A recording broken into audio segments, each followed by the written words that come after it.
Hello everyone, welcome to Topper IAS. So as part of our daily series, let's look into few of the important news that was part of your Hindu newspaper as well as taken from PIB. Okay, so there is a overlapping of the news, so we will just go through it.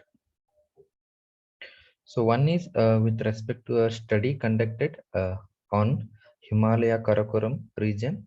So glacial-hydrology of the Himalaya Karakoram region. So there was a study conducted, and this study, the uh, impact on the whatever the drawn conclusions were published in the journal called Science. Okay.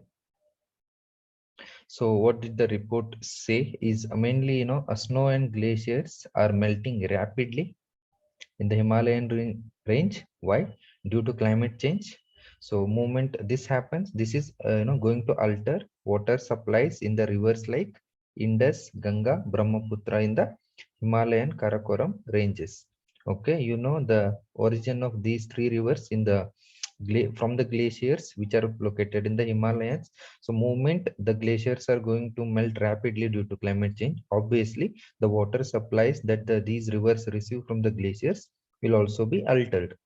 So that only the report says. The Himalayan Karakoram region in South Asia, often called the water tower of Asia or the third pole because of presence of glaciers, is one of the most heavily glaciarized mountain region on the earth.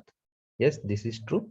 And understanding the response of Himalayan Karakoram rivers to climate change is crucial for almost 1 billion people who partly depend on these water resources. The Gangetic Delta, Gangetic Valley, and all these things, Gangetic Plains. So people are dependent on these rivers for agriculture and their livelihood. So moment there is variation in the water amount of water in these rivers, this will obviously have a impact on the people who are depending on the water of these rivers.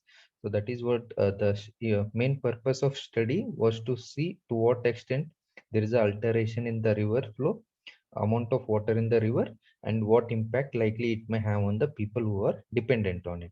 That was the main purpose of the study.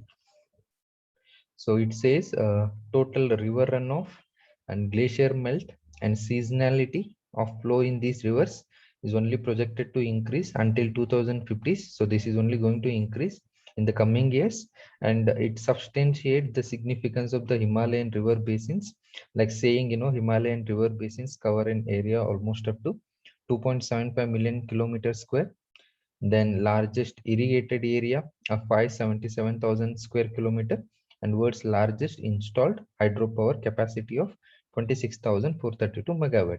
So it is saying the importance the rivers have in this region. Then the melting glaciers will fulfill the water requirements of more than billion people of the region. So these people are likely to be affected when the glacier ice mass melts throughout the century and gradually stops supplying the required amount of water. So after the almost after a century, if it is going to melt much faster, so after time it is logical that the no more glaciers and no more water to the people who are dependent on these rivers. So that is what the study mainly highlights. Then the second, with respect to extension of Pradhan Mantri Garib Kalyan Anna Yojana. So you all know, like last year, government had announced Pradhan Mantri Garib Kalyan Anna Yojana for all beneficiaries covered under NFSA for a period of April to November. Okay, National Food Security Act. So for these beneficiaries, additional 5 kg of food grains free of cost for a period of 8 months. So this was allocated, or almost around 80 crore NFSA beneficiaries were getting additional 5 kg of food grains free of cost. So what now government has done is it has approved the extension of the scheme from July to November 2021, another 5 months period. Okay. See, initially during when the second wave began, again they extended it for a period of 2 months, May to June. So that costed expenditure about 26,000 crore to the government. Now again it is going to extend for a period of again July to November. That is what the issue is, up to a period of till the Diwali. So another things like additional 204 lakh metric tons of food grains for a period of further 5 months will be provided to around 80 crore NFSA beneficiaries with the estimated financial implication of up to 67,000 crore. Around this will be the cost of providing such a food grains to people, particularly NFSA beneficiaries. And this additional free of cost allocation of food grains will be over and above the regular monthly food grains allocated for beneficiaries covered under NFSA. This thing point you should remember, it is over and above. Already they are getting under NFSA food grains. In addition to that, you are allocating another 5 kg of food grains. So that point you can ask, because in prelims MCQ you can get such kind of statement based MCQs. Okay, and the cost of additional allocation will be borne by the government of India. So next one is with respect to G20 labor ministers meeting. Okay, a labor and employment ministers meeting. There was a union labor minister of India has highlighted various measures that the government of India has taken to reduce gender gaps in the labor force participation. Okay, so he says like a number of things have been done, such as a new code on wages 2019. It shall aims to reduce gender-based discrimination. How? In wages, in recruitment, in conditions of employment. So women are entitled for all types of works in all establishments, and employers have to ensure the safety and provisions for working hours.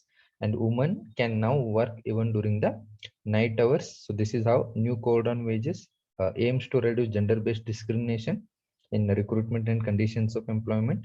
And duration of paid maternity leave has been increased from 12 to 26 weeks. So maternity benefit act has been amended in 2017, that extended paid maternity leave from 12 weeks to 26 weeks. So that also helps to address gender gaps.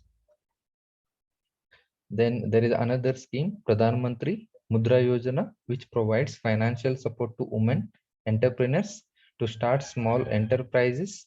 So collateral free loans will be given. So already around 9,000 billion have been dispersed under this scheme, and more than 70% of accounts are in the name of women. So Pradhan Mantri Mudra Yojana has also benefited the women entrepreneurs. Then apart from that, on general lines, the country is ensuring education, training, skilling, entrepreneurship development, and equal pay for equal work. That also addresses, bridging the labor gap, the labor force participation gap between men and women. So why there was a background to this? Actually, in 2014, G20 leaders had pledged in Brisbane what they pledged to reduce gap in labor force participation rates between men and women by almost 25% by 2025. So they wanted to reduce the gap in labor force participation. So they made it in 2014 a Brisbane Declaration. So in recent years, almost all G20 countries made progress in terms of equal opportunities, participation of women in labor market, and reduction in the uh, gender pay gap. But this process has slowed down because of COVID-19 pandemic again. So the impact of COVID-19 have slowed down the issue. So now what they have done is, against that kind of background, so they have set up a new G20 roadmap towards and beyond the Brisbane target. So they're going to address the labor force participation of women by working on n number of areas. So how do they address this labor force participation of women issue? Like they want to increasing the quantity and quality of women's employment, okay, working in this area. Then ensuring equal opportunities and achieving better outcomes in the labor market, and promoting a more even distribution of women and men across sectors and occupations. Not that women, there are particular sector where women you find, and in particular sector where male domination is done. So those things should be will be avoided. Tackling the gender pay gap, so men equal pay for men and women also. Promoting a more balanced distribution of paid and unpaid work between men and women, and also addressing discrimination and gender stereotypes in the labor market. So stereotypes still exist. So you have to take measures to address such issues also. So by working in these areas, you are going to bridge the gender gap in the labor force participation. So coming to factual stuff, G20. So G20 is an intergovernmental forum comprising of 19 countries, okay, and one more is European Union. So 20 is there. Remember, there are 19 countries. Another is European Union. So what is the main work of it? It works to address major issues related to global economy, such as international financial stability, climate change mitigation, and sustainable development.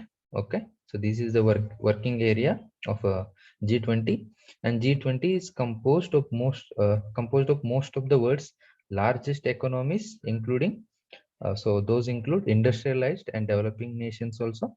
So developed and developing nations are both are part of G20, whereas you see in G7, most advanced economies, developed countries are also only developed countries are part of it, whereas in G20 you have both developed and developing economies, and India is also a member of G20.